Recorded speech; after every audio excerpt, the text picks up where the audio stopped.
أعوذ بالله من الشيطان الرجيم. بسم الله الرحمن الرحيم. الحمد لله رب العالمين الرحمن الرحيم مالك يوم الدين إياك نعبد وإياك نستعين اهدنا الصراط المستقيم صراط الذين أنعمت عليهم غير المغضوب عليهم ولا الضالين.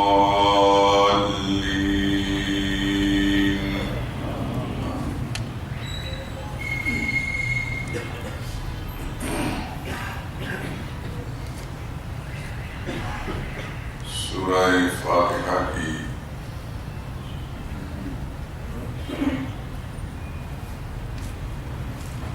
چوتھی آیت کریمہ،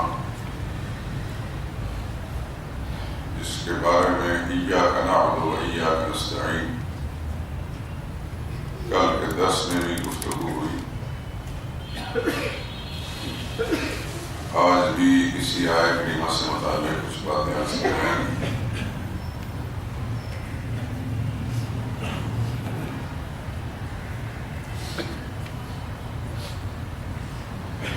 کل بتایا تھا کہ عبادت کے مفہوم میں دو چیزیں داخل ہیں: انتہائی عاجزی، فروتنی اور اطاعت، اور انتہائی تعظیم و محبت۔ عبادت کرنے والا عابد یعنی بندہ، اس کی طرف اس کے لیے انتہائی عاجزی، تذلل، فروتنی اور اطاعت اختیار کرنا، اور جو معبود ہے اس کو انتہائی عظمت کا مالک، ما فوق الاسباب، صفات کارسازی کا مالک، نفع نقصان کا مالک سمجھ کر انتہائی محبت کے تصور کے ساتھ اس کے سامنے تعظیمی افعال بجا لانا، یہ بات ہے۔ اور کسی عقیدے اور تصور کے ساتھ اس کی حمد و ثنا کی جائے تو عبادت ہے، ذکر اذکار کیا جائے تو عبادت ہے، اس کے سامنے ہاتھ باندھ کر کھڑا ہو جائے تو عبادت ہے، رکوع میں جھکے تو عبادت ہے، سجدہ کرے تو عبادت ہے، اس کی رضا جوئی کے لیے بھوک پیاس برداشت کرے تو عبادت ہے، اس کے نام پر مال خرچ کرے تو عبادت ہے، اس کے گھر کا طواف کرے تو عبادت ہے، اس کے در پر بیٹھ کر مجاور بن جائے اعتکاف کی صورت میں تو عبادت ہے۔ تو عبادت ایک نظریے کا نام ہے جس کی ذیل میں یہ ساری شاخیں آتی ہیں۔ میں نے کل بتایا تھا علامہ ابن قیم رحمہ اللہ تعالیٰ نے، ان کی مشہور کتاب ہے مدارج السالکین، ایک بہت بڑے ولی اللہ گزرے ہیں، ان کی کتاب تھی منازل السائرین، اس کی شرح لکھی ہے، اور وہ شرح جو ہے صرف ایاک نعبد و ایاک نستعین سے متعلق ہے، اسی جملے سے متعلق نام ہے مدارج السالکین۔ موجودہ دور میں جو مدارج السالکین ہمیں ملتی ہے، اس کے اندر یہ بات نکالی ہوئی ہے، اللہ جانے کیوں نکالی گئی ہے، کس نے نکالی ہے، لیکن ہمارے شیخ و شیوخ، استاد الاساتذہ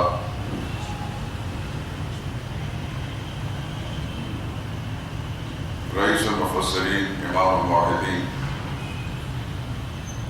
الصوفی الصافی، اپنے زمانے کا ایک بہت بڑا ولی اللہ، جن کے بارے میں مولانا احمد علی لاہوری رحمہ اللہ تعالیٰ نے فرمایا تھا کہ اس صدی کے اندر اس خطۂ پنجاب میں ایک ہی ولی پیدا ہوا ہے، مولانا حسین علی۔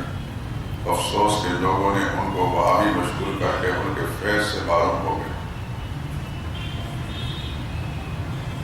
مولانا حسین علی صاحب رحمۃ اللہ تعالیٰ علیہ کے مطالعے میں جو مدارج السالکین تھی، اس کے اندر یہ بات موجود تھی جو میں نے کل آپ کو سنائی تھی: العبادۃ عبارۃ عن الاعتقاد والشعور بأن للمعبود صدقۃ غیبیۃ يقدر بها على النفع والضرر، وكل دعاء وثناء وتعظيم ينشأ من هذا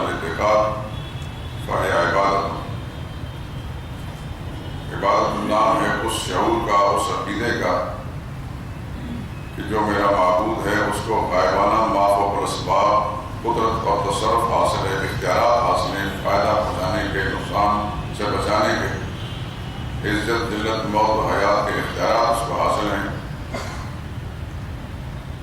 اس عقیدے کے ساتھ اپنے معبود کے لیے جو بھی تعظیمی افعال بجا لائے گا، فکل و دعائیں و ثنائیں، اس سے دعا مانگے، اس کی حمد و ثنا کرے، تعریف کرے، اور تعظیم کسی قسم تعظیم میں عمل بجا لائے، یہ کسی عقیدے کی طرف ہے عبادت۔ ابن قیم رحمہ اللہ فرماتے ہیں اسی کا نام عبادت ہے۔ اب یہ نظریہ قائم کر کے رکوع کرے گا، سجدہ کرے گا، بات ہے، لیکن اگر جیسے کل میں نے عرض کیا تھا کہ کوئی شخص نماز پڑھتا ہے جو عبادت ہی کی ایک قسم ہے، لیکن نماز پڑھنے والے کے دل میں اللہ کی غائبانہ طور پر عظمت اور کبریائی کا احساس نہیں ہے، نہ ہی اس کی محبت کے اندر وہ یہ عمل بجا لا رہا ہے، صرف دکھلاوے والا عمل ہے، لوگ مجھے نیک سمجھیں، متقی اور نمازی سمجھیں، اللہ کی عظمت اور جلال کا کوئی تصور نہیں، غائبانہ نفع و نقصان کا مالک سمجھنے کا اس کے ذہن میں کوئی تصور بھی نہیں ہے، تو یہ اٹھک بیٹھک کا ہو سکتی ہے، ریاکاری دکھلاوا کا ہو سکتی ہے، اس پر عبادت نہیں کہہ سکتی، اس لیے کہ عبادت کی روح اس کے اندر موجود نہیں۔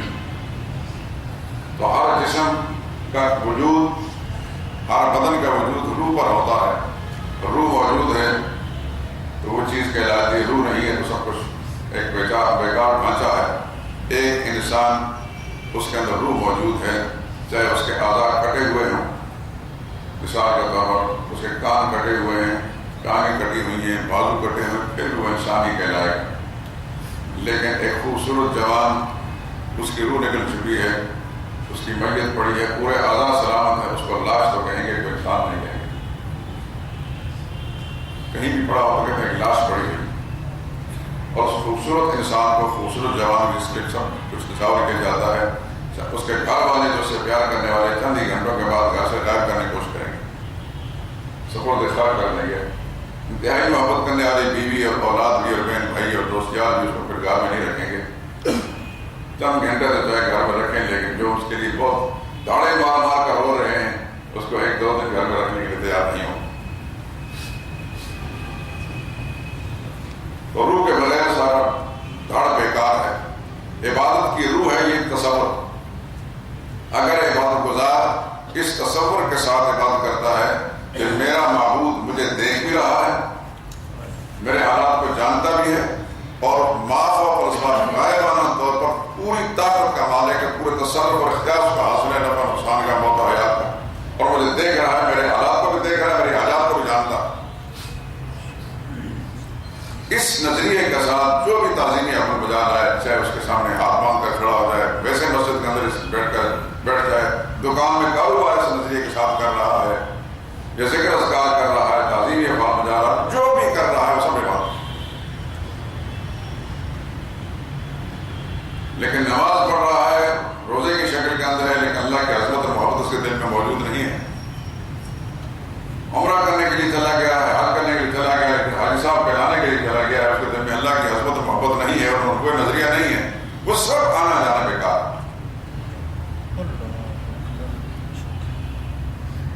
منافقین کیا طواف نہیں کرتے تھے؟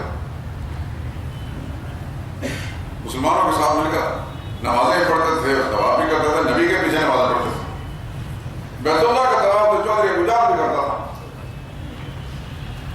اور اس نے یہ کہا تھا اللہم ان کان ھذا ھو الحق من عندک فامطر علینا حجارۃ من السماء۔ آج کے مسلمان کے مقابلے میں اللہ کی عظمت کا تصور اس کے ذہن میں زیادہ تھا، وہ بھٹکا برباد ہو صرف رسول اللہ صلی اللہ علیہ وسلم کی مخالفت کرنے کی وجہ سے، توحید کا نظریہ جو ہے اس کی مخالفت کرنے کی وجہ سے، ورنہ موجودہ مسلمان سے ابو جہل کا عقیدہ اللہ کی عظمت پر زیادہ تھا، اور اس نے بڑے وصول سے یہ کہا اللہم ان کان ھذا ھو الحق، اے اللہ یہ جو محمد صلی اللہ علیہ وسلم، یہ تو میں کہہ رہا ہوں، یہ محمد جو نظریہ پیش کر رہے ہیں، اگر یہ سچ ہے، یعنی میں سمجھ رہا یہ باطل ہے، غلط ہے، وہ کہہ رہا تھا میری نظریہ میں باطل ہے، لیکن اگر یہ سچ ہے فامطر علینا حجارۃ من السماء، یا اللہ پھر ہم پر پتھروں کی بارش کر، اب اعتنا بعذاب علیم، ایسے بڑا دردناک سزا میں ہمیں مبتلا کرنے۔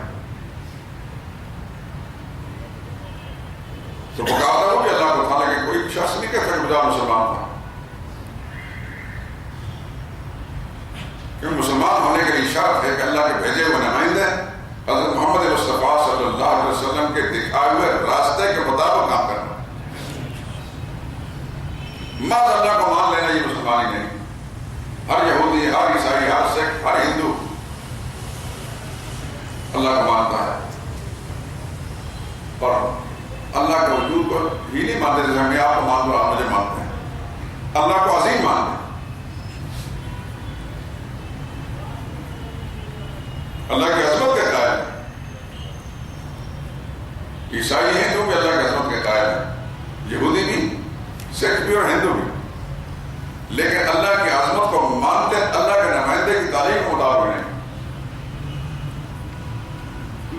کہ اللہ کی مرضیات، اس کی منشا معلوم کرنے کے لیے اللہ کے بھیجا نمائندہ جو ہے اس کا ماننا ضروری ہے. نبی کی ہدایت کے مطابق انسان کو ماننا پڑے گا کیا بات اللہ کو پسند ہے، کیا ناپسند ہے، کس سے راضی ہوتے ہیں، کس سے ناراض ہوتے ہیں، کیا کرنا اور کیا نہیں کرنا.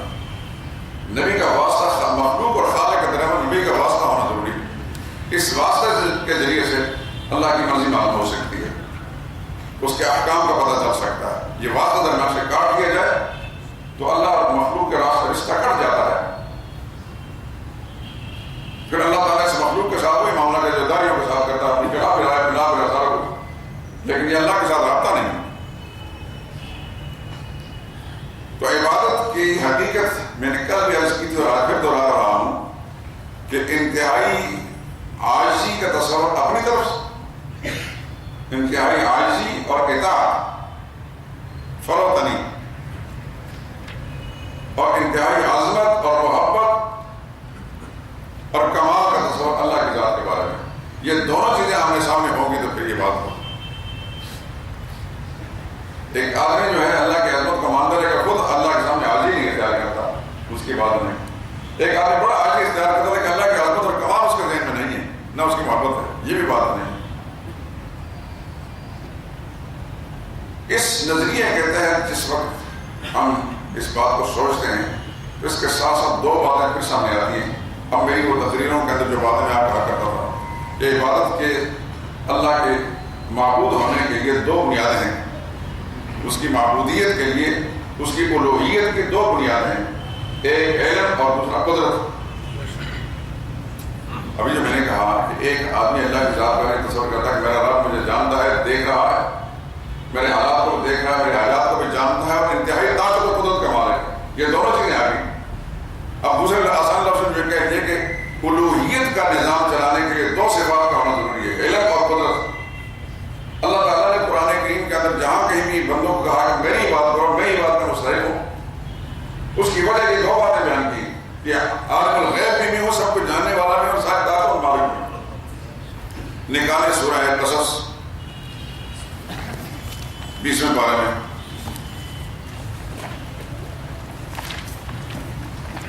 غالباً صفحہ 509 ہے میرے پاس، آیت نمبر 68 سے لے کر 70 تک. 523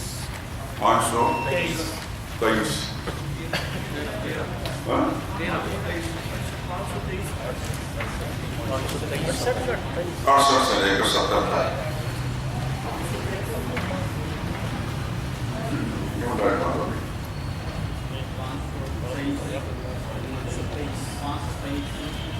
523 صفحہ دیکھیں.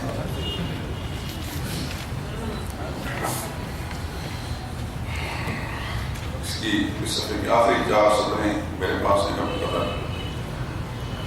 وَرَبُّكَ يَخْلُقُ مَا يَشَاءُ وَيَخْتَارُ.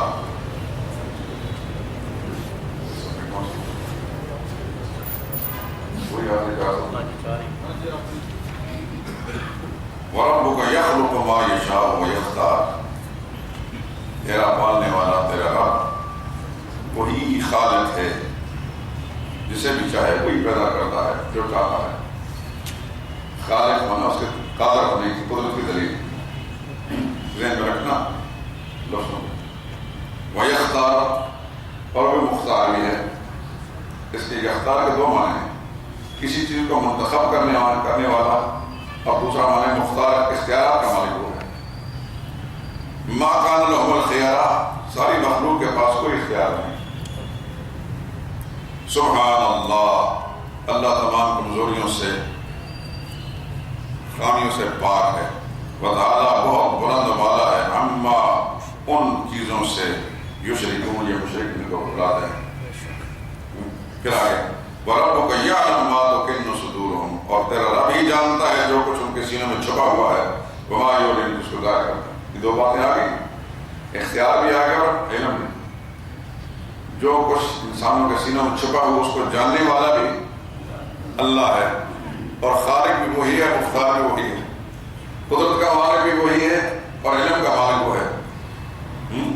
یہ دو باتیں ہونے کے بعد وَهُوَ اللَّهُ لَا إِلَهَ إِلَّا هُوَ، وہی اللہ ہے، اس کے سوا کوئی لا الہ الا ہو، اس کے سوا کوئی عبادت کے لائق نہیں ہے، اس کے سوا کوئی پکار کے لائق نہیں۔ یہ دو باتیں بیان کرنی، قدرت کا مالک وہی ہے، سب کچھ جاننے والا وہی ہے، اسی کو اللہ کہتے ہیں، اس کے سوا کوئی عبادت پکار کے لائق نہیں۔ لَهُ الْحَمْدُ فِي الْأُولَىٰ وَالْآخِرَةِ، وہی تعریفوں کے لائق ہے دنیا میں بھی اور وہی تعریفوں کے لائق آخرت کے اندر بھی۔ وَلَهُ الْحُكْمُ، اسی کا اختیار چلتا ہے، وَإِلَيْهِ تُرْجَعُونَ، سب اسی کے پاس لوٹ کر جاؤ۔ تو نظام الوہیت کی یہ دو بنیاد ہے، یہ یاد رکھنا، بڑے آسانی ہے آپ کے لیے، مسئلہ سمجھ گئے انشاءاللہ دل بار بار ہو جائے گا۔ ہم جس کو اللہ کہتے ہیں، جس کو ہم اپنا معبود کہتے ہیں، جس کو رب کہتے ہیں، جس کو خالق کہتے ہیں، وہ کیوں خالق ہے، کیوں رب ہے، کیوں معبود ہے؟ اس لیے کہ یہ دو خوبیاں صرف اسی کی ذات میں، کسی اور میں نہیں۔ سب کچھ کرنے والا بھی وہ ہے اور سب کچھ جاننے والا بھی وہ ہے۔ پیچھے آئیں سورہ طٰہٰ کی پہلی دوسری آیت 100 پارے میں،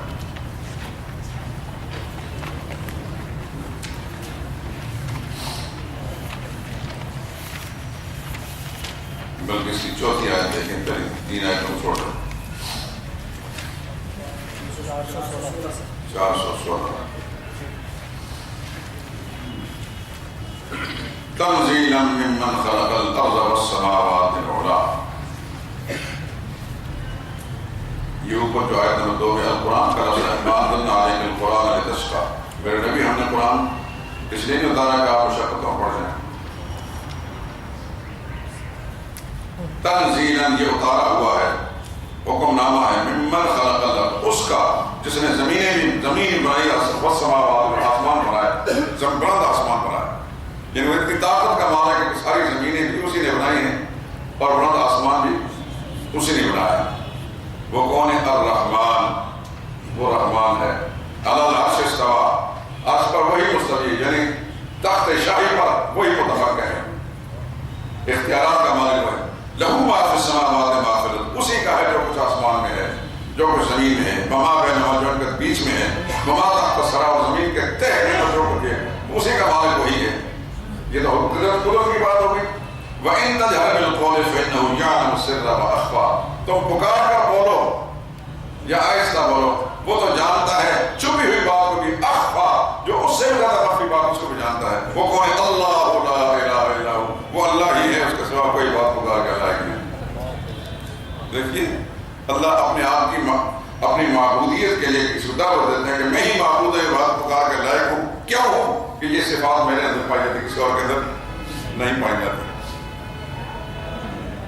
اور پیچھے ہیں 12 پارے کی سورہ ہود کی آخری آیت،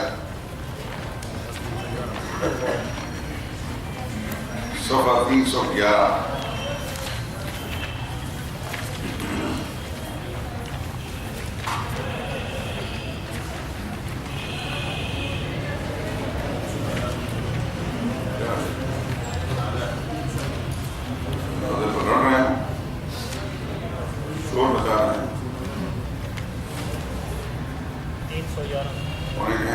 خاموشی اختیار ہے،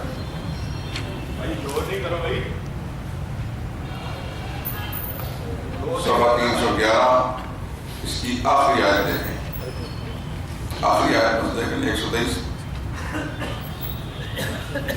سورہ ہود کی آخری آیت۔ وَلِلَّهِ غَيْبُ السَّمَاوَاتِ وَالْأَرْضِ،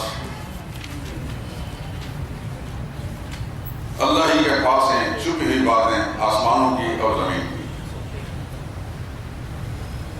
اس آیت کا کیا مفہوم نکلا؟ سب کچھ جاننے والا اللہ ہے۔ وَإِلَيْهِ يُرْجَعُ الْأَمْرُ كُلُّهُ، اور سارے کے سارے اختیارات بھی اسی کے پاس جاتے ہیں۔ اس کا مفہوم کیا نکلا؟ ساری طاقتوں کا مالک بھی اللہ ہے۔ پھر فرمایا فَاعْبُدْهُ، اسی کی بندگی کرو۔ یہ بندگی کے لائق وہی ذات ہو سکتی ہے جو ہر بات جاننے والی بھی ہے اور سب کچھ کرنے والی ذات ہے۔ بتوکل علیہ، اسی کی بندگی کرو، اسی کو بھروسہ کرو۔ وما ربک بغافل عما تعملون، تو جو کچھ تم کرتے ہو تمہارا رب سے بے خبر نہیں ہے۔ اور پیچھے آئیں 6 پارے میں سورہ مائدہ میں،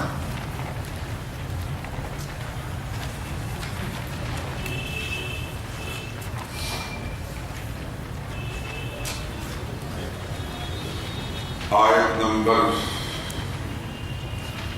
76 ہے۔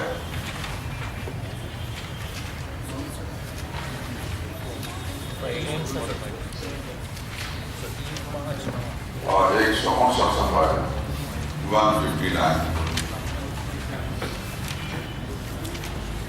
آیت نمبر 76۔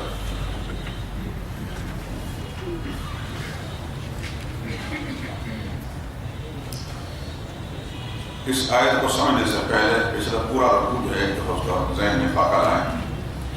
آیت نمبر 72 سے لَقَدْ كَفَرَ الَّذِينَ قَالُوا إِنَّ اللَّهَ هُوَ الْمَسِيحُ ابْنُ مَرْيَمَ، یقیناً پکے کافر ہو گئے وہ لوگ جو کہتے ہیں اللہ وہی جو مسیح ابن مریم۔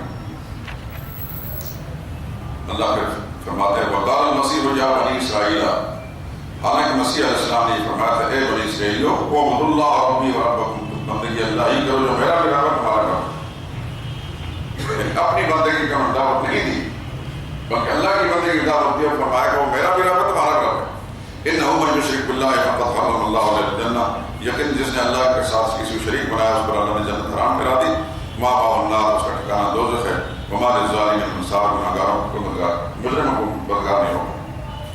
پھر فرمایا لقد کفر الذین قالوا ان اللہ ثالث ثلاثہ، پکے کافر وہ لوگ جو کہتے ہیں اللہ تین میں سے ایک ہے، یہ وہ عیسائی ہے۔ وما من الہ الا الہ واحد، حالانکہ کوئی الہ نہیں سوائے ایک کے الہ واحد۔ وَإِن لَمْ يَنْتَهُوا عَمَّا يَقُولُونَ، اگر یہ ایسی بےہودہ باتیں کہنے سے باز نہ آئے، لَيَمَسَّنَّ الَّذِينَ كَفَرُوا مِنْهُمْ عَذَابٌ أَلِيمٌ، ان کافروں کو جو کفر پر اڑے رہے وہ سخت ترین سزا ملے گی۔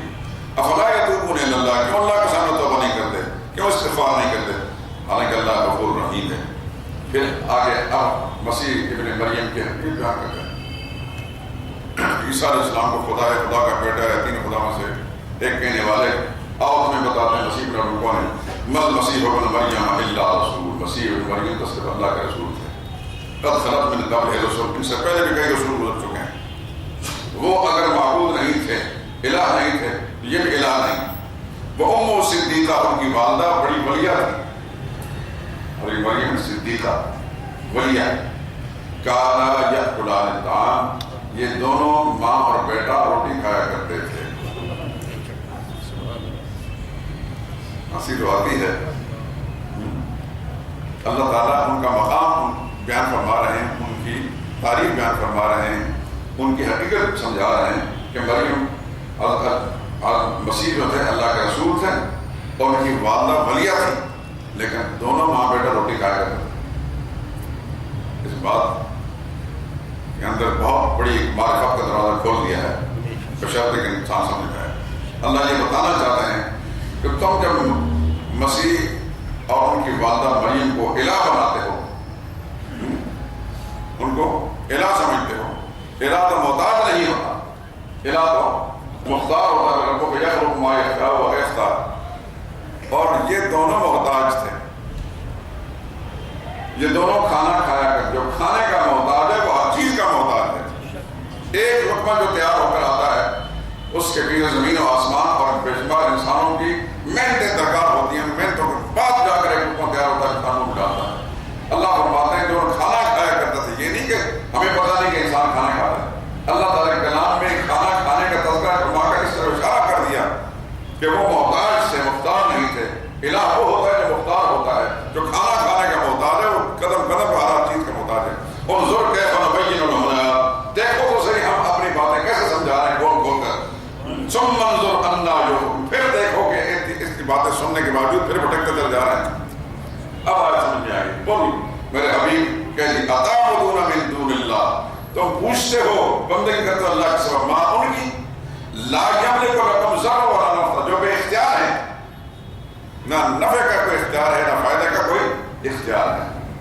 معبود تو وہ ہوتا ہے جو سب کچھ کرنے والا ہوتا ہے، بے اختیار نہیں ہوتا، اور تم ان کو پوچھتے ہو جن کے پاس کوئی اختیار نہیں ہے۔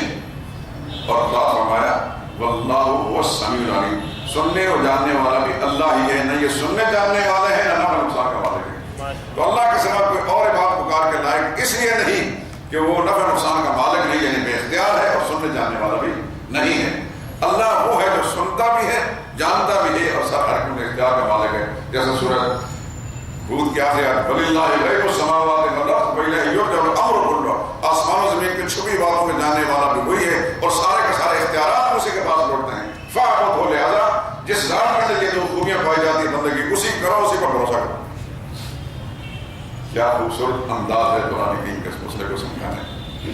اب بات کی حقیقت سمجھ میں آ گئی کہ معبود وہ ہوتا ہے جو غائبانہ طور پر ما فوق الاسباب، سب کچھ جاننے والا اور ساری طاقتوں کا مالک ہو۔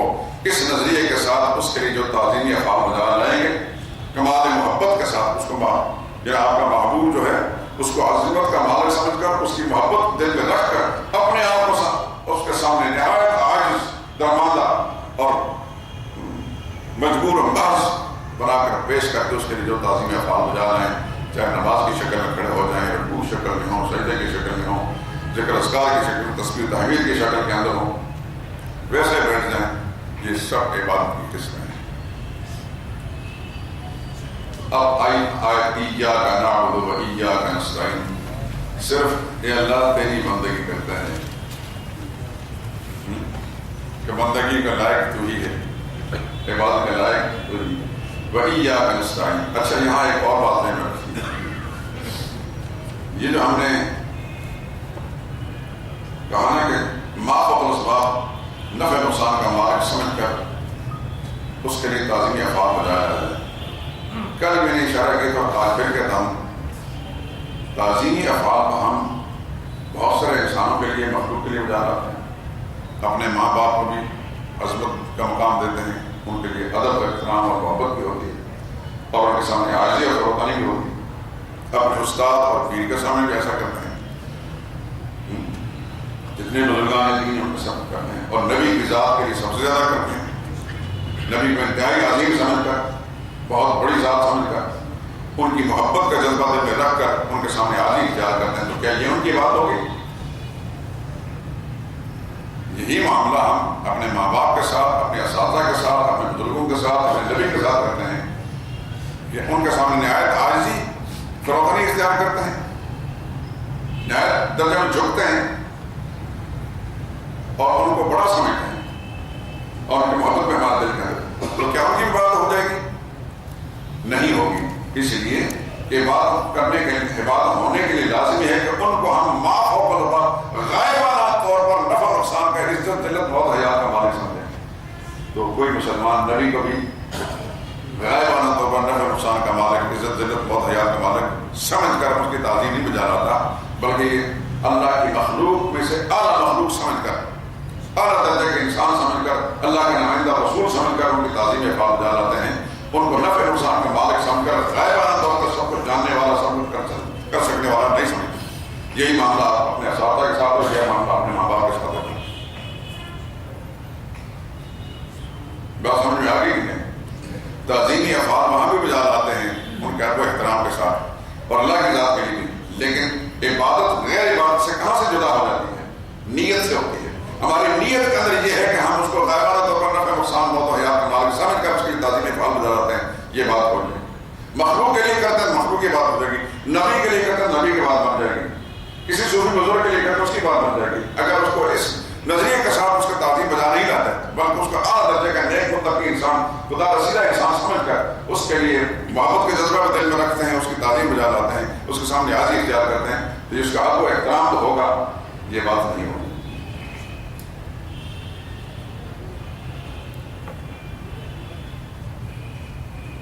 بات سمجھ میں آ رہی کہ نہیں آئی؟